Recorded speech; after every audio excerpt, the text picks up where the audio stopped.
Shalom Obracha mes chers amis, aujourd'hui on va parler un peu sur les mains. Ça fait très longtemps qu'on n'a pas fait un cours sur la force des mains, des lignes dans les mains. Alors on a parlé beaucoup des lignes dans les mains, mais il faudrait parler aussi de la main en elle-même. Il y a plusieurs sortes de mains, c'est-à-dire des fois on peut regarder chez quelqu'un sa main et voir qui il est et est-ce que ça va être quelqu'un de facile à vivre avec lui ou pas. Comment est-ce qu'on fait ça? Eh bien tout simplement en regardant la flexibilité des mains. Ça veut dire quoi la flexibilité des mains? Il y a plusieurs flexibilités. Il y a une main qui est très flexible. Ça veut dire elle arrive de l'autre côté en bas de la main. Il y a une main qui est middle. Ah, voilà, c'est à peu près middle. C'est un peu dur quand même. D'accord?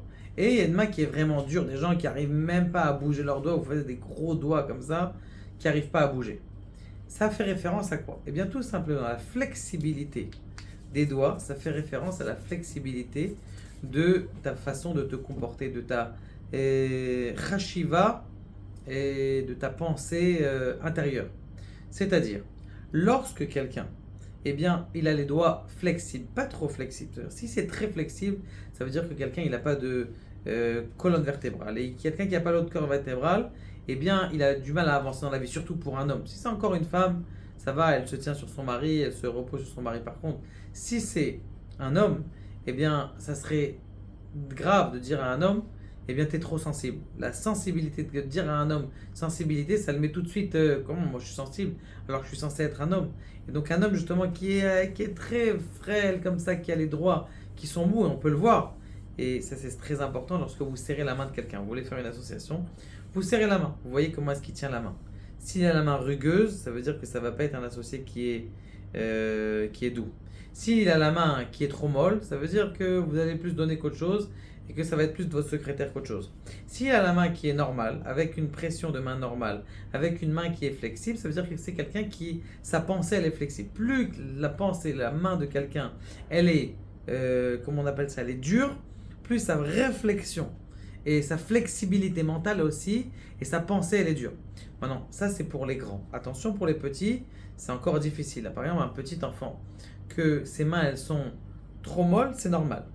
C'est normal puisqu'il est en train de grandir, c'est normal. Maintenant, si un enfant que ses mains elles sont dures, alors là ça veut dire que Béhémet, il a vécu des traumatismes, il a du mal à bouger, il a du mal à avoir une réflexion, il a des très gros doigts et il va falloir faire un travail avec lui journalier, jour après lui avec des métapélim justement pour essayer de flexibiliser sa façon de penser.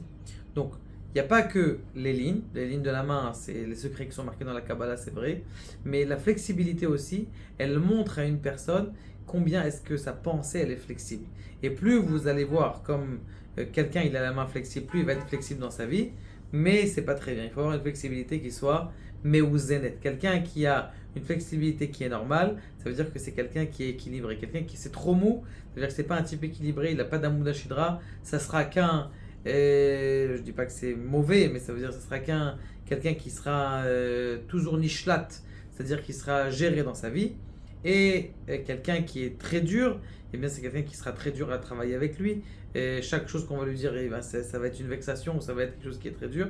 Donc c'est comme ça que vous pouvez voir et vous aider dans votre vie justement à essayer de vous associer ou ne pas vous associer. Attention à la shonara quand même. Baruch Adonai,